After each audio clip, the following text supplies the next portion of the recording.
Welcome back. To Marriage Beyond the Veil. Did you know words have power? I did indeed. Words kill, words give life. They're either poison or they're fruit. You get to choose. You do. You do. Okay, You do. Proverbs 18:21. That was the message version, which I like. This is point to the point. Short and to the point. Words have power. And I think in love relationships, it is really important, and just in general, especially right now with the climate that we're in, that we speak words to encourage, words to lift up, words to elevate, words to empower those around us. Words that add life and value. Mm-hmm. Absolutely. You know, I think many times there are people who are not aware of the weight of their words, what they say, what they communicate, and how, we're created in the image of God, and He spoke into existence the creation, and we create when we speak as well. And we need to be mindful of that.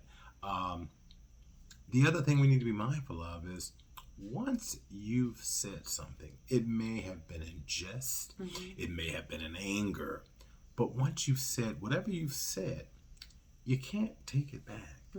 You can be remorseful, you can ask for forgiveness, and you can be forgiven. Right. But the damage that you have the ability to do by what you say and how you say it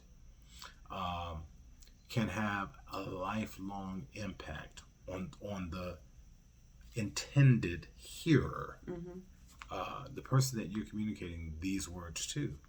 So think about what you say before you say it, because again, even though you may ask for forgiveness and genuinely feel remorse and can be forgiven, but there are times where the damage is irreparable. Yeah. And irreparable. Yes. And in the heat of an argument or in a moment when something's just not going right, or even if you're in pain, stop. Take a step back. Yeah. Yeah.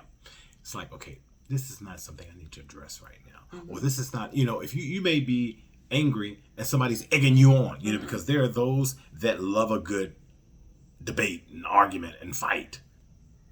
But you have to have enough wisdom and enough presence of mind to say, you know what? Not a good time for us to discuss this. Oh, no, we need to talk about this now. No, we don't. And that's something that I learned from him. And I will say that, because, I just had a little bit of a energy that was really just in the moment. If something was bothering me or if somebody said something to me, I would pop off. Not necessarily with him, because he never really gave me those reasons, but especially like in my business or when I was dealing with other people, there was times when he had to remind me that I should take a minute, take a breath, walk away from the situation and assess. And sometimes you just have to just put it away forever. Yeah. Sometimes there are things that's not even worth ever addressing. Absolutely. You don't have to speak to everything. You really don't. And don't allow people to bait you into having conversations or addressing things that you genuinely don't want to address. Because again, you give them the power.